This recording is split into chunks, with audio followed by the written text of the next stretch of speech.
I'm Nik Ershov, and I'm CEO of Waverox.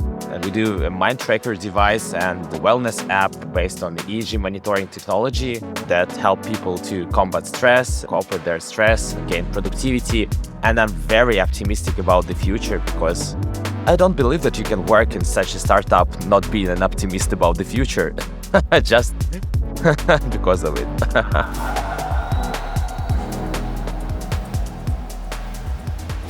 Future Optimist.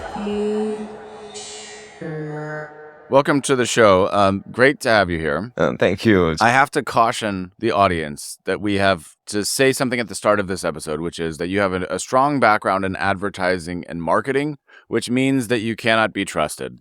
By the way, for anybody who's interested in marketing services, check out my company, aloha.agency, aloha.agency, for all your digital marketing needs. So knowing that we can't trust you, we're going to talk about a few of your different ventures, namely your agency and what brought you on this path, but also Waverox, this tech, which I'm very fascinated in.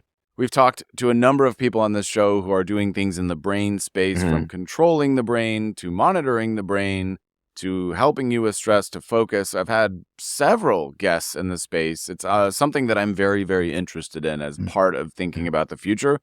So I'm excited to hear your take on Waverox and what you're doing. So first of all, talk to me about the product. What is Waverox and what are you hoping to do? If you don't mind, I will start with the kind of short story, my personal story, because I have never thought about it. My personal life story very connected with the device and the project that I work right now with the startup. So I started working at a young age. I was 16, I think. And I've been always lucky to do what I truly enjoy. Essentially, it was in marketing. And I know that you're having your own agency, so you understand all these cool perks that marketing is. Yeah, we're both losers. The audience is they're just tuning out right now. They're like, oh, this conversation is worthless. No, I would continue. No. So yeah. So yes, I started from like account management and like through creative stuff. And then 8 years ago, I decided to start my own creative agency. And I think I was quite good in it because we worked with big clients like Spotify, PepsiCo, Cheetahs, etc. So I saw that. Yeah, it was super interesting. Very cool. And I worked all the time that I had, about like 15 hours a day, I would say. And I think all workaholics, they do the same way. So I started at 8, finished around 9 or 10. I also thought that it was a good idea to have a break or lunch with my colleagues with the computer. So it's eventually, I was not surprised. I think now I'm not surprised. After 7 years, I burned out. So I started waking up in the morning. I'm feeling that I'm not so happy. I'm not so motivated as I was before. All the things that I do, they don't give me the same spark. And I realized that it didn't happen just like this. Of course, ignored the warning signs. That was not so interesting. Last year, before the burnout, it was kind of tough to wake up in the morning. And at the same time, I was diagnosed with not just the burnout, but also the depressive and anxiety disorder. I started taking meds, all this giant stuff just happening in my life. And I was very destroyed. And at the same time, was very interested, like what brought me there, how it's happened to me. I was so happy with my life. And I'm now in the point where I'm like absolutely unhappy. And I realized that I've never listened to my body and my mind carefully. And I just did what I did and that's it. And at that moment, I met my friend. He's a neurophysiologist. And he said, wow, it seems like this is the best time to introduce to you this amazing sphere, neuroscience. You will be surprised. And he was right. I started reading researches and neuroscience is amazing. So it's like more than 100 years already. So people explore our brains and there are so many great tools that you can use that can make you feel better. So I've never thought about it. I always was very skeptical on this mindfulness practices, spiritual stuff. I was always thinking, whoa, I'm not that person. I'm like very agency guy. I need to work. I need to earn my money. I love my job. And that's it. So I had 3 or even 4 months vacations. There is a special word for that. Sabbatical, I think. Yeah. Sabbatical? Yes, I Yeah, had. that sounds awesome. Sign me up. I want one of those. Sounds great. Yeah. And while I was on my sabbatical, I started thinking about it have to be a solution to help people like me just not to ruin their lives and maybe become more productive in their ways. So this how was the idea of Waverox born. And now I can give you a Cool. couple of words about. Sorry for this long start. Yeah. I can give you That's good. We need some context. a couple of words about product itself. First of all, Waverox, it's a EEG device that looks quite cool. I was going to say, before we jump into this, Uh-huh. I do want to say one thing. Uh-huh. You know, mindfulness, meditation, yoga, exercise. Who needs all that bullshit when you can put a device on your brain that does it for you? Who has time for that? Deep breathing, gratitude, I think walks in a park. I think Elon Musk on like this way of thinking. I think you're right. Yeah. So you're not alone. Yeah. You're not alone. Yeah. At Now, all. to be honest, after I understood, read a lot, tons of these researches and articles, I realized that it's not a bullshit at all. So I mean, it's literally very connected with how our brain works, and this meditation is, to be honest, this is alpha training, which helps you to train your alpha brain waves. So they just have this spiritual, I don't know, feeling, but in the core, some interesting things. Something's happening with your brain. Well, so many paths, right? Many paths that lead you there. And it doesn't really matter how one gets there. Of course. You have already explained why it is important that one gets there. And I understand more than most, running your own business is tough. Keeping those hours is tough, especially the type of business that you and I have both run. That is a difficult business. And anybody who thinks that it's easy has not tried it. No. I know that all businesses are challenging, but this is also a particularly fun and challenging business. There's no doubt about that. All right, so we've described the problem and also what's potentially interesting. So now let's talk about the device. There's 2 form factors. We've got sort of a headband, we've got headphones, and the app. Yeah, in the app, we have 2 main sections. The first section is tracking. It's like a fitness tracker, but for the brain. So we read EEG and we do it in real time and show very different metrics. We can show you for now current brain activity. So how your brain is loaded with some tasks that you're doing right now. We can show you during states. It's a kind of mental state. For now, we can currently show 5 states: deep involvement, anxiety, stress, fatigue, and relaxation, which is actually something between involvement and fatigue. For example, I most of the time in relaxed state, which maybe sounds quite weird, but when you understand that there is involvement and there is fatigue, so in the middle, we call it relaxation. Yeah. And also we can show you your predisposition to solving more creative or more, we call it geeky tasks because of this alpha brain waves. So there are a lot of research about it. Something I definitely wanted to talk about. Very interesting. That's super exciting. Yeah. Weird and interesting. And emotions. We track emotions. Not very good right now, but we're on the way. So we can show you, are you angry right now, or are you focused in the task that you are doing? And you can see all the things in the real time in our app. It's interesting, I would say. Very. Yeah, and I believe that understanding what's going on with you is the first thing that helps you to cure burnout. I think the main problem of burnout that you don't understand what's going on to your brain, to yourself. So this is the first part. And the second one, it's about, we call it trainings, the features that help to develop stress resilience and productivity. The productivity feature, it helps to find your ideal work-rest rhythm. It came from interesting place. So most workaholics like me, they don't understand why they are tired. And they think the productive work means work from 8 to 10 and all the things that I told. And it's fundamentally wrong. Your brain has limited resource and get tired quite quickly, an average in 20 to 60 minutes. And we, by reading EEG, can show when your brain is tired and what type of break do you need to take right now to return to working conditions. And we do it in real time. So it helps you to define your productive rhythm. So you work for 25 minutes, 30 minutes, then jump for a short break to stretch your leg and then return to work. And it helps you to really first of all, check more check boxes in your task tracker because your brain feels better after these breaks and more productive. And also, according to our internal researchers, people who do the things, they feel more energized by the end of the day. So they have some energy to meet with friends and to do some the things. And another thing, trainings, it's about learning how to control your alpha wave. So it's quite similar to meditation, but we give you the real-time feedback. So you just understand in the real time, are you like calm enough? Are you in the right state or not? We have 3 types of trainings right now, and we developed new. I think in a couple of weeks, we will launch some updates that will make our trainings better. So yes, this is all about our device. Awesome. And I tried it already. I tried it, and it told me to work for 20 minutes and then take a 15-year break. It still hasn't told me to come back yet. It just said, just stop. And I turn it on every single day. It's like, nope, not yet.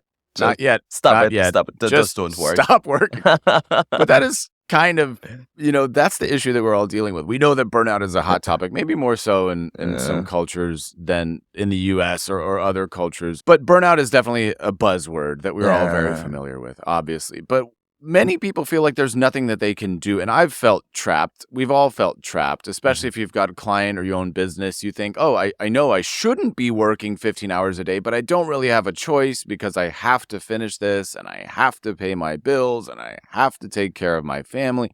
And we live in a capitalistic society and I need to do these things or I will fail in my business.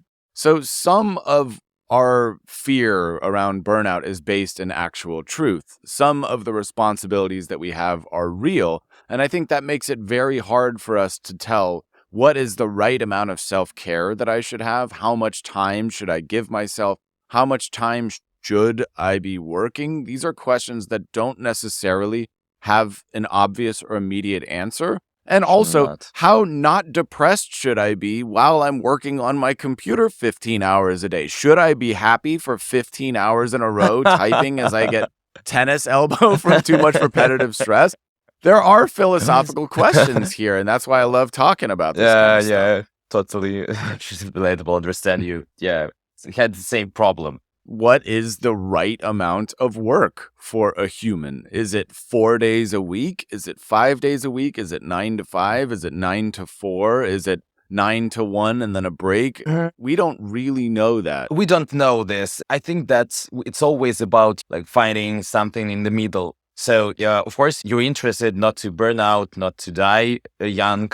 And at the same time, yes, of course, you're interested to earn money. To achieve. Yeah, to achieve, of course. Yeah, so it's easy to say that it's almost impossible to implement in your life. So you have to find this, like the center.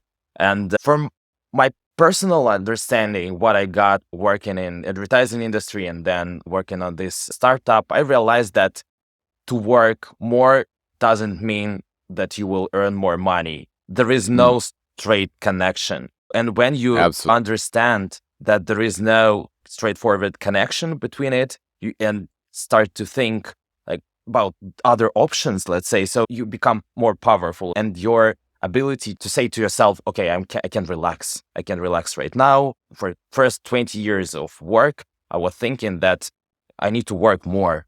But now I understand that it's not about the time I spent with my computer. It's all about my brain working better. Yeah, and working better. Yeah. And that's because people like Gary Vee and this hustler culture on the internet, they're like, work harder, bitch, work more. It's all of our media is just work. You see me do it. Anyways, it's pervasive. And I think sometimes, if you recall that psychology experiment, the Stanley Milgram experiment, where people gave the shock, they administered a shock to somebody in the other room, a lethal shock in the end.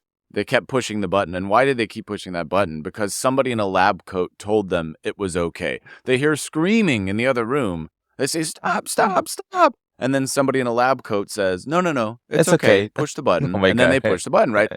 Sometimes we need somebody in a lab coat just to tell us it's okay. So like, can I take a break right now? Yes, you can. It's okay. And we have some kind of feature that can help you. I mentioned this alpha activity or alpha brain activity. There are some interesting research about how the alpha peak activity connected with your ability of your brain in the moment to work hard. Every time you go through calibration process, after on the first time we show you your predisposition. Are you more creative person or you're more like, let's call it geeky person? But every time we show you the difference between your like alpha peak activity and your general alpha activity, and you can understand from this data, are you ready to work hard today? Your brain is ready to work hard today or not? And I think that it gives you this understanding, help you not to judge yourself so like strict. If you understand that your So brain harshly, today is yeah. not ready to work, okay, maybe you have to somehow manage not to work so hard today. And I understand that conditions can be very different. Sometimes it's not possible. Yeah. I'm from the agency, you have 9 calls per day, so you cannot just stop it. But when you understand, okay, my brain is not ready, maybe I have to delegate something. You just understand that it's a kind of, okay, this is not the guy from another room. It's just the app. But it tells you, okay, you're not fine now. Maybe you need to think about it more because it's your body tells you the things. So maybe. And if you don't, watch out. Yeah. Yeah, I think there is definitely value. And there are certain types of people. There are many different types of people on this planet, but there are certain types of people who are all about maximizing productivity. There's an entire quadrant of YouTube about productivity hacks, Ali Abdaal, productivity goals. Ali Abdaal, exactly. Prime example. How can you be more productive? What tools, what software? And of course, this fits into that very nicely because it's like the Pomodoro technique instilled into a piece of hardware. But I do think that it goes deeper than just maximizing your productivity. Obviously, it is useful as a productivity tool, but I think there is something that is more important here than just maximizing one's productivity about technology like this. That's just the surface level, in my opinion. But understanding our brains and understanding how we work and understanding something about human nature, these deeper questions, I think, are much more exciting than I was able to actually write 10 more pages in my book this week because I had it on, if that makes sense. Absolutely agree. To me, anyways. Yes, I absolutely agree. I think that it's incredibly like interesting and useful to start exploring your brain and listen to your body. It's really necessary to do. And I definitely absolutely agree with you. And some people just need that piece of tech for whatever reason. You know, some people aren't motivated and they're not grinding away and they don't feel compelled to do that. And they're just sitting off in the woods somewhere underneath a tree. But other people really need that voice. And I think we're learning that as a species right now. And that's why the self-care movement is so big, because people are realizing doing some yoga, it's not a 30-minute waste of time, but it might be the most essential thing that you do. Taking that break, going for a bike ride, getting some air, leaving your desk. This is not a deviation from being productive. It's a part of being productive. And I think if we can show that in a scientific way, there is power in that. Because I think people like you in your former life will always doubt. And you'll say, yeah, but Elon Musk works 120 hours a week. And so did the people who built Apple. So if I'm not working every second of every day, I'm a loser and I'm a failure and I'll never be as good as my heroes, etc. But you have to understand that you live only once, I think. Maybe... well, that's the other side. Then better get working. Not a moment to waste. But you live only once. It means that you need to think about your family. You need to think about yourself. Who cares about your family's overrated? I only care about building $1 billion company. You will die and you cannot take all this money with you, unfortunately. So yeah. Well, the Egyptians sure tried. The pharaohs sure tried. Yeah. They're but I'm going to beam it all up with a pyramid straight to the sky. Not the type of all guy. My gold I think and I'm not the type of guy. No. I used to be this type of guy before burnout. And when doctor tell you, guy, you have a depression, it changed your life. Yeah. It took me, I think, 3 or 4 months realize and agree on the depression. So I was concerning and I had the conversations in my head oh, maybe it's not true. I'm okay. I'm not okay. Or sometimes I'm crying in the restaurant. Is it okay? No, I think it's not okay. And after I realized and agreed that I have a depression, I definitely started just to love my life more and less think about the money and more think about, okay, maybe I don't need this all amount of money that I possibly can earn in the future, maybe, but there can be a stroke. Yes, you could have a heart attack, and I've And a seen heart that attack. in people. I know somebody who was 37 and had a heart attack from stress. This is real. You're not necessarily going to make it to 90. There's no guarantees. And I think the big conversation is just about what is normal and what is expected of a human being, especially in this rapidly advancing world. You know, we're headed to a place where AI is going to replace 40% of all jobs. Universal basic income might replace income for the average individual. So again, you know, how much should we be doing? How much should we be working? How much output should we be making? But don't you think that you need to work more to be not replaced by AI? I think that work, it shouldn't be measured with the time. It should be measured with your skills, with things that you are doing, with your impact to the world, to your work. I'm really optimistic in terms of AI, for example. I really believe that, of course, it will replace some jobs, and definitely it will happen. But I believe that it will help people to get more free time for themselves. Of course, it will change the landscape of jobs, so we will have another different types of jobs. And this transition period looks like it's going to be hard. Because when I think about AI and replacements of some jobs, I always think about like taxi drivers, like Elon Musk, his self-driving cars. So, okay, where all these people will go? So what will they do? They need to earn money, feed their families and the stuff. I don't have the right answer what government should do. Do we have to regulate it somehow or not? But in the end, in the future, I really believe that AI have to help people to be more mindful at the end of the day. Yeah, I agree. And I don't have the answers. Obviously, if I did, I wouldn't be sitting in this chair.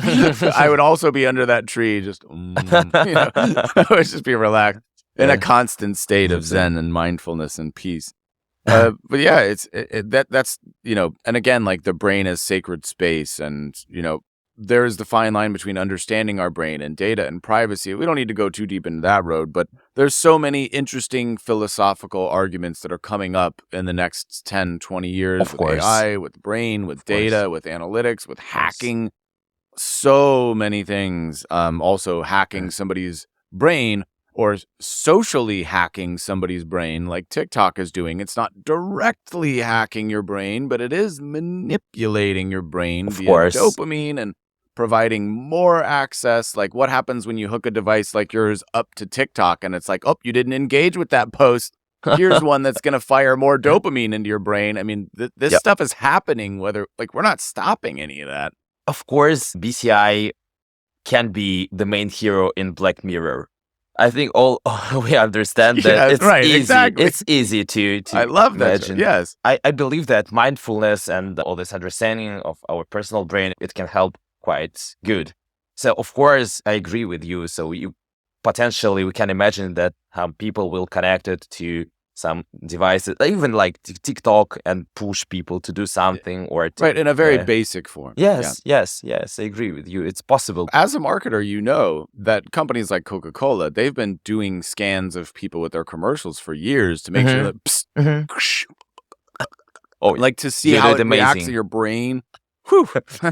But it's like, it makes somebody's hairs stand up on the back of their neck, and they're like pinpointing that moment. So of course, the Coca-Colas, the big league advertisers, they want to know exactly what is the arc of your brain chemistry over a 30-second commercial, for example. They already do it. Better tailor to you. I think they already do it. Of course. I think they've been doing it for years, right? It's called neural researchers. It's already invented. So they already test their TV copies with all these devices. I don't think that they do it with our type of devices. I think that they do it in laboratories with full-scale EEG devices, but I'm 100% sure that they are there already. Because they cannot make a mistake. And that's the interesting part. Like, you come from the advertising world. One of the things that made me know that I wanted to have you on this show was that you called your agency 42.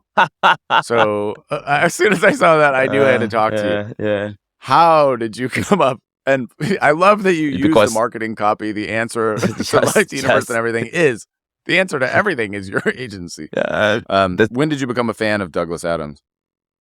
Maybe 7 years ago. I was so surprised how it's Nice. amazing That's and recent. it's so fun Wow. and it's so optimistic in the future. And I love this robot. Oh my gosh, this is one of my most favorite. Head the size of a planet and still struggling with depression. Yes, it's amazing.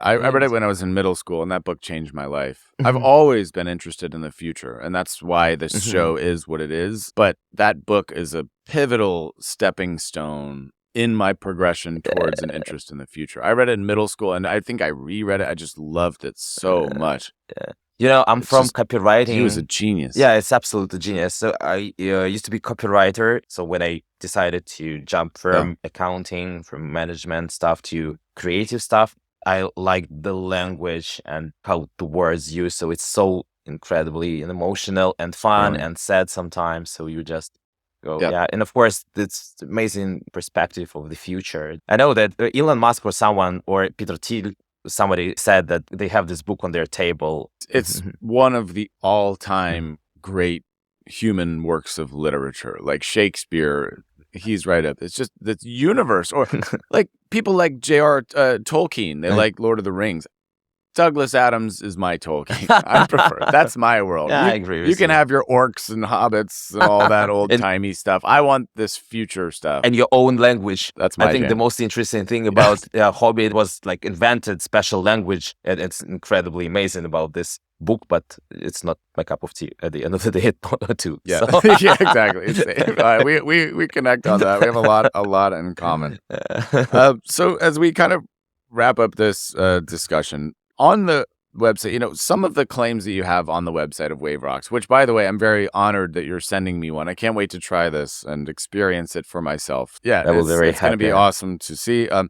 But some of these numbers that I'm curious about, like 7 times reduction in stress and anxiety, quicker than therapy. So how do you quantify stuff like that? Of course, it's a good point. So we did some researches inside our team, and for this claim, actually, we consider deleting it from our site because I understand that it can be like a red flag for a lot of people. I think this is maybe like my personal perception of the psychotherapy. To be honest, my story in the psychotherapy, which already lasts for 7 years, I would say. So it's very interesting. And I realized that our device can help people to start think about themselves, to think about their emotions, to think about what they feel right now much faster than just the therapy, because in therapy you have to work even like start from several months to start understanding that you have this map of emotions. But we can give you the understanding, or we can point your attention to your emotions much faster than psychotherapy. I believe that psychotherapy is an amazing thing and everyone should definitely do psychotherapy. And I believe that our device together with psychotherapy can help people to make their lives much better. It's the Yes, of course. combination. It's not about replacement. It's all about combination all the time, of course. And the other thing that makes perfect sense. The other part that I thought was interesting, and I bet you'll know this movie too. You say on the website, it can tell you whether you might be better suited to be an entrepreneur or a software engineer or something like that. And when I saw that, I was thinking of the movie Gattaca. Do you know the movie Gattaca? Oh my gosh. Ethan Hawke and Uma Thurman, Jude Law. It came out, 20 years ago, 1990s maybe? I think That's I know a the name, but I don't great remember what was movie happened if you there. haven't seen it. Uh-huh. It's about somebody's life being determined by their genes. And before you're born, they don't have children the natural way. That's an anomaly. They Yeah, I think pair I think genes it's and gene edit, uh-huh. and only a certain type of person is allowed to function in the higher Uh-huh. part of their society. It's a fantastic movie. Okay, I need You to should really, rewatch it. you'll love it. Okay. Yes, you should definitely rewatch it. It's great. And when I think about, the future of technology looking into your brain or hardwired aspects of yourself, like your genetic code, and saying you should be an entrepreneur and you should not, that's kind of at the heart of what Gattaca is all about. We do it a bit other ways. First of all, it's based on the Bazanova and Klemish research. People with different alpha frequency, they differently act in this world. So people with a low frequency finding themselves, it's more tough for them. It's more difficult for them to concentrate on the one task. It's a bit more difficult to them to like being scientists, but they are very creative. They easy create like some ideas, and they can work in agencies of creative people and so on. And we think that it's not about your predisposition that it can be measured while you're a kid, but actually this may be not that bad thing, because you possibly can choose the right path for yourself, knowing this information. Like you can go to like in the science, or you can go in a like some kind of creative industries. So possibly maybe it's not that bad. But for us, for adults, I think it helps us to, first of all, understand us better. Because all my life, I used to think that I really, when I was at school, I felt like I'm very bad in study. So I was trying to do my best, but it was incredibly tough for me to remember numbers, or to sit on the one task and, I don't know, like work on it. And I always was very like requiring to myself, and I was very unhappy with myself. And after like years later, I understood that I'm a more creative person. I'm a manager. I have I'm in the middle. So I have my IF is 9.6. So I'm like, creative person or manager. And I was like, wow, cool. Now I understand that was a problem in my school. It was not about myself that I'm a bad student, but it's all about that I'm a creative person. It's easier for me to create ideas than, and it's cool. And when you understand, you're crazy. Oh, yeah. And you're like, oh, cool. Now I know it. Whoa, perfect. And lives become better. I need that app. Except I think we already know. Yes, that's it. The people watching this show who are on mute, they're like, oh, God. Nik, it's been an absolute pleasure. It's super cool. Waverox, Waverox.com is the website. Closed beta right now, but I think people can still sign up for updates, all of that. Of course. Where else can people tune in and follow along? They even can buy it already. So we are also, they can order it, and we will ship in 2 or 3 weeks. So we have devices ready. So Fantastic. Well, I think there are a lot of people who are going to be very interested in this. If they're able to sift through the mountain of bullshit in this interview, there are definitely some very interesting nuggets in the last 45 minutes. Oh my gosh. And if they've listened to those parts, they're going to be very interested, because it's very cool. It's very cool. And the promise of it is very exciting. And I can't wait to personally try it. So, TBD on that, audience. We'll give a review of this and try it, but I think it's going to be a very exciting future. And it's just great to have met you. It's somebody who's followed a similar path and taken some steps that I haven't taken. For your first interview in English, you did awesome. I can't. Thank you very much. Yes, I'm so stressed. If it was turned on, it would definitely show me that I'm in stress right now. But thank you. Stop this. Thank you very much. You did fantastic. And don't ask me to do an interview in any language other than English. Won't happen. Except maybe in Elvish. Let's do a Tolkien one. Was it Elvish? What else? Lord of the Rings. Snake tongue or something like that. Maybe from Harry Potter. I don't know. It's like all the fans out there butcher. But no, thank you very much. Nik Ershov, for your time. Very excited to see this product. And it's been a pleasure. With that, the official podcast is over.